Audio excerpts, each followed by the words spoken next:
इस वीडियो में हम मनुष्य के जीवन पर संत कबीर जी के अनमोल दोहों की व्याख्या करेंगे। इन दोहों के माध्यम से हम जानेंगे कि मनुष्य को अपने जीवन में क्या क्या सावधानियां रखनी चाहिए, जिससे वो सत्य के समीप पहुंच सके और आनंदमय जीवन व्यतीत कर सके। संत कबीर जी के ये दोहे इस प्रकार है। जीवन में मरना भला, जो मरी जाने कोय, मरना पहिले जो मरै, अजय अमर सो होय।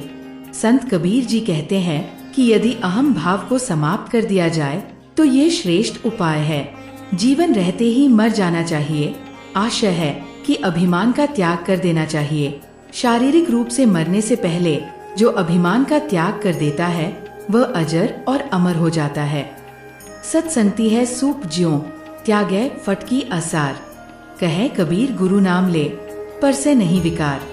संत कबीर जी कहते हैं कि सत्संग तो सूप के समान है, जिसकी फटकार भी असार का त्याग कर देती है।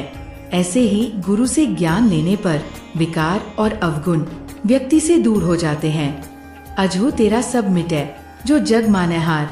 घर में झजरा होत है, सो घर डारोजार।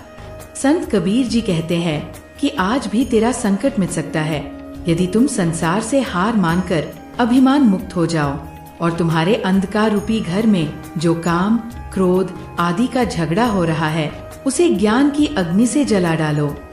मन को मृतक देखी के, मति माने विश्वास।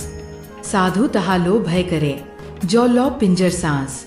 संत कबीर जी कहते हैं मन को मृतक अथवा शांत देखकर ये विश्वास न करो कि वो अब धोखा नहीं देगा।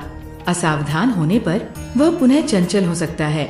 इसलिए विवेकी संत मन में तब तक भय रखते हैं जब तक शरीर में सांस चलती है। मैं जानू मन मरी गया, मरी के हुआ भूत। मुँहे पीछे उठे लगा, ऐसा मेरा पूत।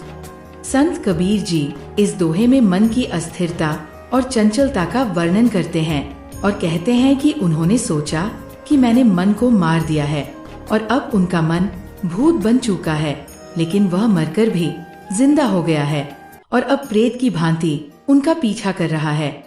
मरने के पश्चात भी उठकर मेरे पीछे लग पड़ा, जैसे यह मन मेरा बालक है। जब लग आश शरीर की, मृतक हुआ न जाए। काया माया मन तजय, चौड़े रहा बजाय। संत कबीर जी कहते हैं कि जब तक शरीर की आशा और आसक्ति है तब तक कोई मन को मिटा नहीं सकता। इसलिए शरीर का मोह और मन की वासना को मिटाकर सत्संग रूपी मैदान में विराजना चाहिए। भक्त मरे क्या रोइए, जो अपने घर जाए। रोइए साकट बपुरे, हाथों हाथ बिकाए।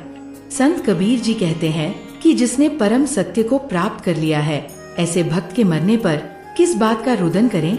वह तो अपने घर अर्थात परमात्मा के पास जाता है। रोना तो दुष्टों का होता है, जो पुनः किसी हाट में बिकने के लिए पहुंच जाते हैं। उनकी मुक्ति नहीं होती।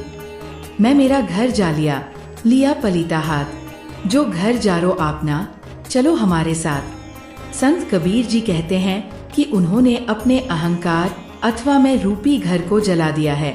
जिसने अपने घर को जलाया है वह हमारे साथ चलो। आशय है कि अब जो भी अपने अहम अर्थात मैं को मारकर सत्य के मार्ग पर आगे बढ़े वह संत कबीर जी के साथ हो सकता है।